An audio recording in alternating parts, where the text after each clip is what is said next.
விஜயோ சூர்யாவோ சிரிச்சிடுவாங்க, அவ்வளோதான். அது மறுபடியும் அசம்பிள் பண்ணுறதுக்கு கிட்டத்தட்ட ஒரு 1/2 hour ஆகும். மறுபடியும் எடுத்து மறுபடியும் ரெடி பண்ணி போட்டோன்னு ஐயோ பிடிக்கலன்னா டம்மல் உடஞ்சாலும் சிரிச்சிடுவாங்க. இப்போ கூட படம் பார்த்தீங்கன்னா விஜயும் சூர்யாவும் திரும்பி நின்று சிரிச்சிட்டுருவாங்க பார்க்கறதுக்கு. அதனால அந்த படம் அந்த ஷாட்டுக்கு அவ்வளோ. அதே மாதிரி வடிகளுக்கு தலையில் சுற்றி போட்ட ஷாட்டு ஒரு காமெடி. அது ஒரு சாஃப்ட் ஃபுட்டு தான். தலையில் போட்டால் வலிக்கும், லைட்டாக போட்டாலும் வலிக்கல. டைரக்டர் டைலாக் ஆகிட்டார் கோபாலகிருஷ்ணா, நடு மண்டல் நச்சுன்னு போட்டான்னு. அது நடு மண்டல் விட மாட்டேங்குது, இங்க விழுது இங்க விழுது இங்க விழுது. அவன் வடிவல் கேட்கறான், டே என்னடா வேணுட்டே பண்ணே, நானா பண்றேன், அது தானே அப்படி விழுதுப்பா, அது சாப்பிட்டு விட்டு ஸ்ட்ரெயிட் வெயிட்டான டக்குன்னு போகும், அது சைட்ல போகுது. அது மாதிரி நடந்தது. அதே மாதிரி விஜய் சார் வந்து ரொம்ப அற்புதமா பழகுவார். ஷூட்டிங் வர்ற வரைக்கும் எனக்கு தெரியாது. நம்மளாம் போய் முதல்ல டைரக்டர் டைலாக் எல்லாம் கேட்டுக்கிட்டு அப்படி பண்ணிட்டு இப்படி பண்ணிட்டு என்னமோ அதை ப்ரிப்பேர்லாம் பண்ணிட்டு இருப்போம்ல, அவர் அதெல்லாம் பண்ண சைலண்டா இருப்பாரு.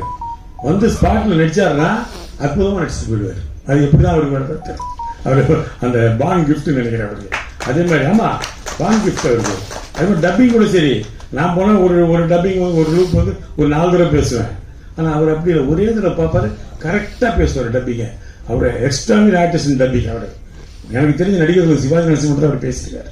அவர் மட்டும்தான் ஒரு தடவை போட்டுட்டு அப்படி பார்த்தாருன்னு வச்சுங்களேன், போடுறா ரீலைன்வாரு போட்டா படைப்பாடலாம் போட்டான்னா ஒரே டைம் தான் கரெக்டா பேசுவார்.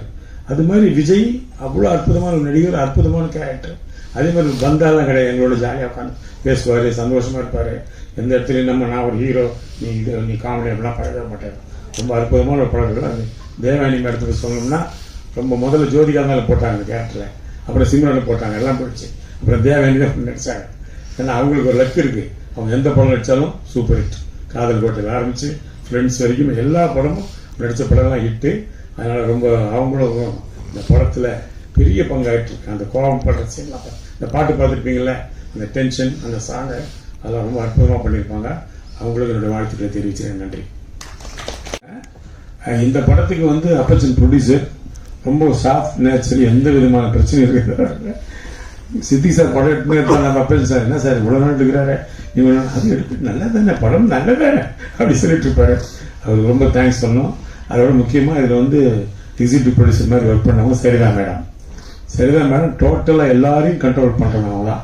ஆர்டிஸ்ட் டேட் வாங்குறதாகட்டும், ஃபிக்ஸ் பண்ணுறதாகட்டும், ஏதாவது பிரச்சனைனா சால்வ் பண்ணுறதாகட்டும், எல்லாமே இந்த படம் முழுமையாக அடைகிறதுக்கு காரணம் சரிதா மேடம். அவங்களுக்கு எனக்கு தேங்க்ஸ் தெரிவிக்கிறேன். ஏன்னா அவங்க தான் என்னை கூப்பிட்டு இந்த படத்தில் நடிக்கிறதுக்காக கம்பல் பண்ணவங்களும் அவங்க தான்.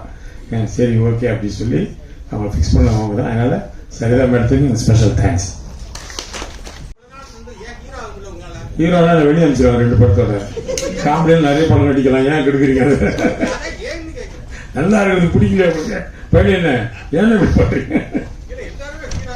அனைவருக்கும் நன்றி.